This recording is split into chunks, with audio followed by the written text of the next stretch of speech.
Além dos materiais de escrita sobre que já falamos anteriormente, outros papiros suplementares trazem mais esclarecimento ao texto do Novo Testamento. Por exemplo, os Logia de Jesus. Os Logia formam um grupo de livros não canônicos, chamados de Logias de Jesus, ou os Dizeres de Jesus, que foi descoberto entre os papiros. Uma comparação do seu conteúdo com o texto canônico revela facilmente a sua natureza apócrifa.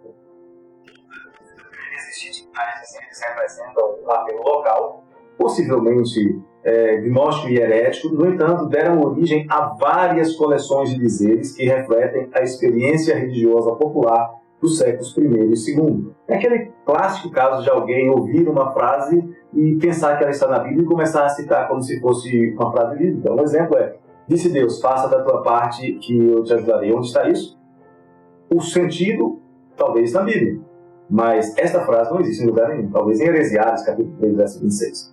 Os Logias são uma coleção de livros de Jesus Cristo encontrados em fontes canônicas, como os Evangelhos, Atos dos Apóstolos e Evangelhos canônicos. Foram palavras realmente ditas por Jesus, são chamados de Logias autênticos.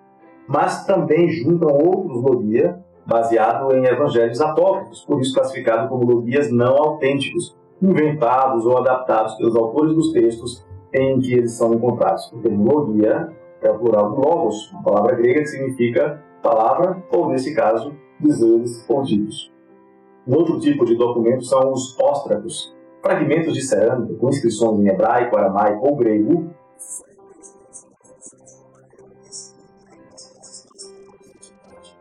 E, com isso, preservaram inscrições de textos bíblicos em hebraico, aramaico ou grego, estando entre as cópias mais antigas da Bíblia que já foram descobertas. Algumas datadas do século IV antes de Cristo até o século III depois de Cristo. E com isso se tornaram uma fonte valiosa, mas secundária, para o estudo da história do texto bíblico. Esses documentos foram encontrados em lugares muito distantes e diferentes entre si, como Egito, Palestina, Síria, Turquia. Os óstracos bíblicos são classificados em veterotestamentários, com muitos textos do Antigo Testamento, incluindo a lei, os profetas e os escritos, e os neotestamentários, com textos dos Evangelhos, Atos, Epístolas e o livro de Apocalipse. Exemplo do uso deste meio de escrita é uma cópia dos Evangelhos registrada em 20 peças de óstracos. Seriam o que se poderia chamar de a Bíblia do pobre. Essas peças de cerâmica permaneceram negligenciadas pelos estudiosos durante muito tempo, muitas delas guardadas nos porões dos museus, mas haveriam mais tarde de lançar mais luz ao texto bíblico.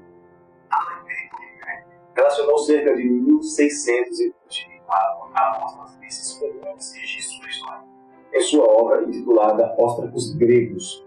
Os óstracos bíblicos, inicialmente desprezados e considerados de pouca importância, se mostraram fundamentais para o estudo da Bíblia porque fornecem evidências de como o texto bíblico era lido e usado pela Igreja, tanto no Antigo Testamento quanto no Novo Testamento.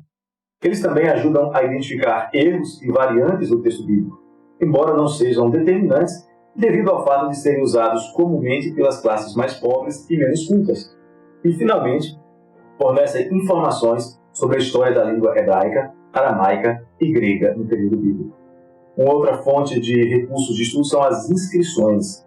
A larga distribuição e a grande variedade de inscrições antigas, especialmente em baixo relevo, não só atestam a existência dos textos bíblicos na época, mas também a importância deles. Há abundantes gravações em paredes, pilares, moedas, monumentos e outros lugares que têm sido preservados como testemunhos fragmentários dos textos bíblicos, especialmente no texto do Novo Testamento.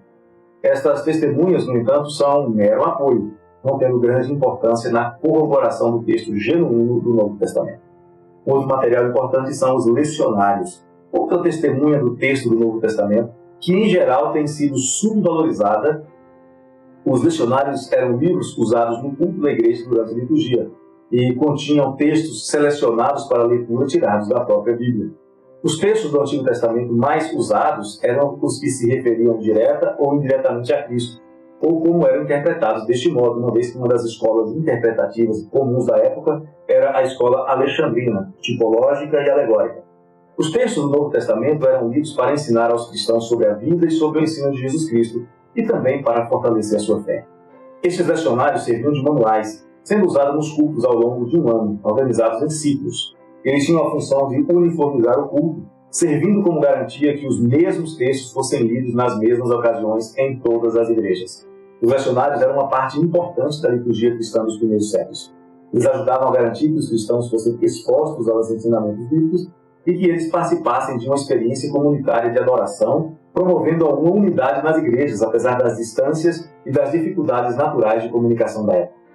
A prática de ter listas de leituras não foi estabelecida pela igreja cristã, pois já era de costume nas sinagogas judaicas. A maior parte desses manuais teria surgido talvez entre os séculos VII e XII, mas existem dezenas de folhas e fragmentos de folhas datados dos séculos IV até o século VI.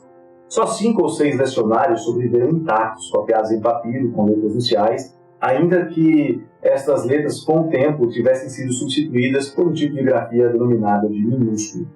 Embora Caspar René Gregori houvesse relacionado cerca de 1.545 lecionários gregos em seu cânon e texto do Novo Testamento, um livro de 1912, cerca de 2.000 foram utilizados na obra crítica das Sociedades Bíblicas Unidas, o grego do Novo Testamento, de 1966. A grande maioria dos lecionários consiste de textos para leitura tomados dos Evangelhos.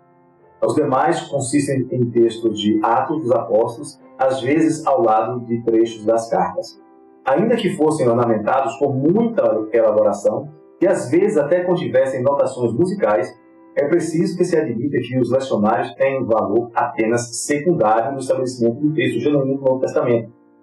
No entanto, eles desempenham um papel importante na compreensão de passagens específicas das Escrituras, como por exemplo Gênesis e Marcos 16, 9 a 20. Vamos ver alguns lecionários bastante conhecidos. O primeiro, o lecionário alexandrino, que data do século III d.C. e é o mais antigo lecionário cristão que existe, sendo usado pela Igreja Cópita até hoje.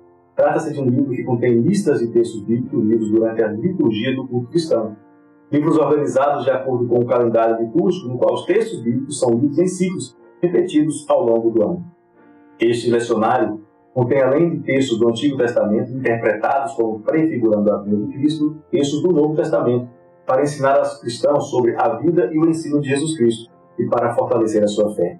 Mas há também citações de livros apócrifos. O seu conteúdo é dividido em 3 partes. Lecionário dominical, com lista de leituras para o domingo. Lecionário semanal, dos dias comuns, contendo listas de leituras para os dias da semana. E o lecionário dos períodos especiais, para datas como Páscoa, Natal, Quaresma, etc. O segundo lecionário é o romano, desenvolvido pela Igreja no século IV d.C., compilado provavelmente em Roma, e é também um dos mais antigos lecionários cristãos existentes, contendo as leituras bíblicas para as celebrações eucarísticas, celebrando os principais eventos da vida de Jesus Cristo e da vida da Igreja. As leituras são selecionadas para refletir o tema ou a mensagem principal da celebração.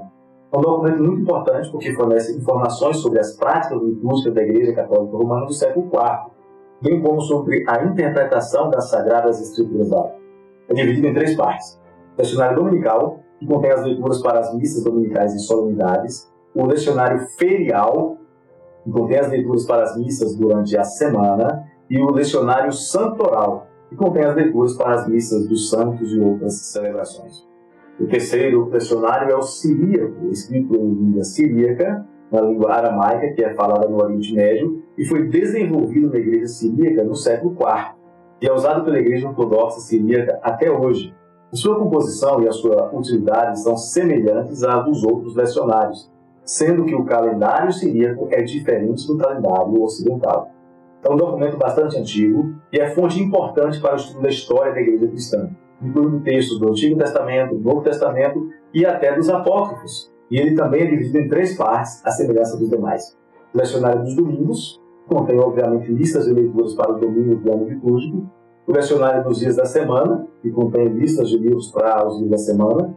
E o lecionário dos períodos especiais, com leituras para períodos como a Páscoa, o Natal e a Quaresma.